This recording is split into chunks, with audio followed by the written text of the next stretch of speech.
Let me take you to a small island in the middle of San Francisco Bay, an island whose name became a byword for fear and unshakable reputation. ALCATRAZ Island. Alcatraz. This wasn't just any prison. Alcatraz was built to hold the most dangerous criminals in America, the ones no other prison could control. It opened in 1934 and stayed open until 1963. But even now, it's still a legend in the history of crime and punishment. The name Alcatraz comes from Spanish, meaning Island of the Pelicans. Over the years, though, it came to mean something else entirely: isolation and despair. Imagine a prison surrounded by icy, churning waters, currents strong enough to pull you under. Even if you try to escape, the sea itself would be the jailer. Some of its most famous inmates were Al Capone, the most famous mafia boss, sent here so his pride could be broken among the chains; George Machine Gun Kelly, a gangster legend; Robert Stroud, the Birdman of Alcatraz, though he was never actually allowed to keep birds here. But the most famous story is the escape of 1962. Three men, Frank Morris and brothers John and Clarence England, dug a hole through the wall, made rafts out of raincoats, and vanished into the night. The government said they drowned. To this day, some swear they made it out. And then there are the whispers, people who believe the prison is haunted. Some say you can still hear voices in the empty cells, especially in cell 14D, the cold one. Prisoners who went in there didn't come out the same.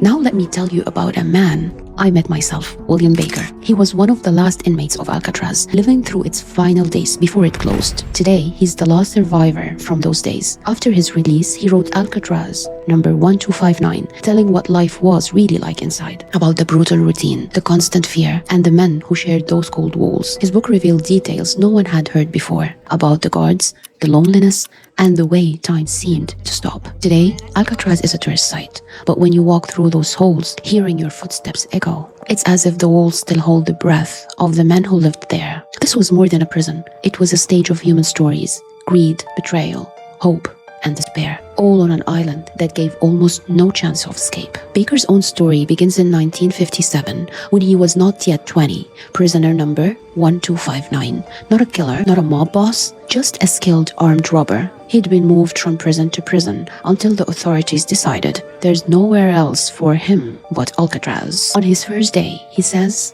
"It felt like stepping into another world. Narrow corridors, everything steel and concrete, walls cold even in summer, the ocean surrounding you, almost daring you, go on, try and escape if you can." Life inside was brutally strict. Talking was limited, and silence was sometimes punishment. Every movement was scheduled. Eating, working, sleeping, no extra minutes. The place was designed so the guards could see you from almost anywhere. In his cell at night, Baker would hear the waves pounding the island, sometimes laughter, sometimes footsteps, sounds he thought were from dreams, until he learned others heard them too. He saw Al Capone, but not a feared boss, just a sick, worn-out man walking like any other inmate. He saw Machine Gun Kelly working quietly in the shop. The most dangerous men, he said, were often calmer than the rest. In Alcatraz, a single wrong look could ruin you. The worst place of all was solitary confinement. The hole. The cells so dark you couldn't see your own hand. Days in there with no sound but your heartbeat. Some men came out broken forever. Baker left Alcatraz about a year before it closed, but the prison stayed inside him for more than 50 years. He remembers standing at the gate for the first time, the cold air hitting his face, not sure if he was really free or still a prisoner in his mind. Even now, as an old man, he sometimes visits. He walks those same corridors, telling visitors stories you'll never see in a film. Stories about people, not walls.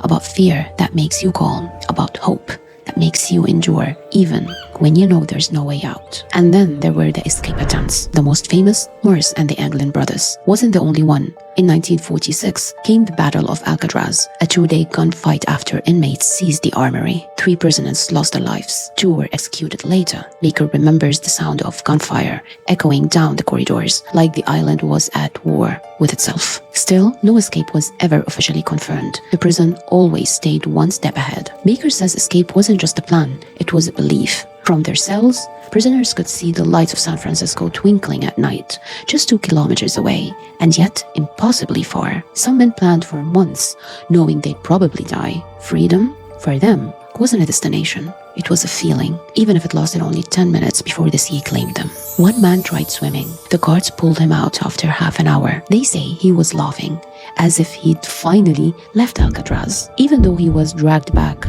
to a smaller cell. Baker never tried. He knew he couldn't swim. He escaped instead, with his mind, reading, writing, memorizing voices, imagining lives, Sometimes, he says, you have to escape your own head before you can escape the walls. And here's the truth Baker learned. Alcatraz wasn't just a prison on an island. It became a prison in people's minds. Sometimes they carried forever. Freedom isn't always walking through an open door.